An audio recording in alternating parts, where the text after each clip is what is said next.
there are two fuel tanks on the boat, one on port, one on starboard. You see these two hoses right here, one coming in here from port side, one coming in from starboard. They go to these valves which feed a T, which then go down to a fuel filter. This is the system that feeds the generator. So if you notice, both valves are open right now, which means it should suck evenly from each fuel tank when you are running the generator.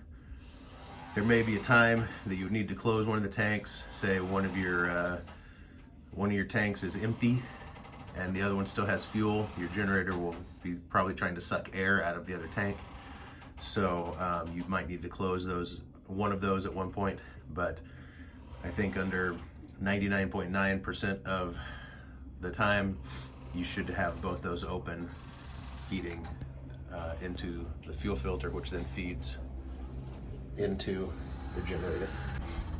Each engine has its own fuel line, which feeds from the tank on that side of the boat.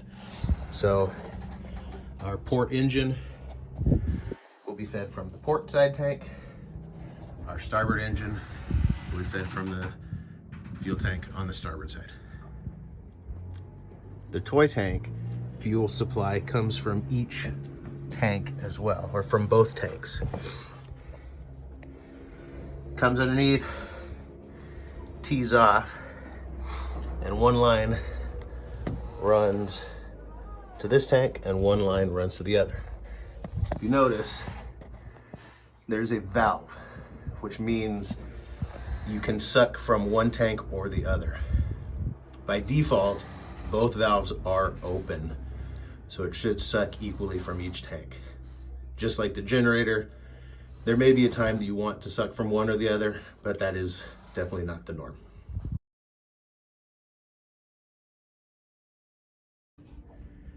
There may be a time where your generator shuts off and you have a overheat or overspeed or over temperature warning on the panel. And a lot of times what will happen is you will suck something up and it'll get in your strainer and it's preventing the water flow up and through and into the generator.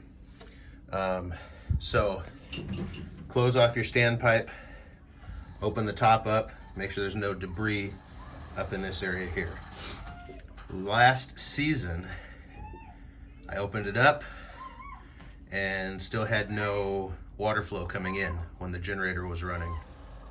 And I ended up taking this top plug off and I found a fish stuck right in here and he was unable to make the turn and get caught in the strainer basket. So I've actually had it happen 3 or 4 times where we've sucked up a little fish, which has blocked up the water inlet.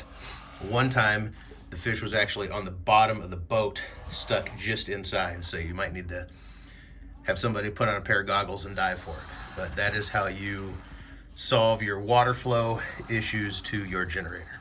And if you do end up having to take this plug off the top, make sure you use some Teflon tape. There's some under the front hatch by the helm. But make sure you do that so you don't get any water leaks. And then after you put everything back together, fire it up, make sure you do have water flow and make sure you have no water leaks.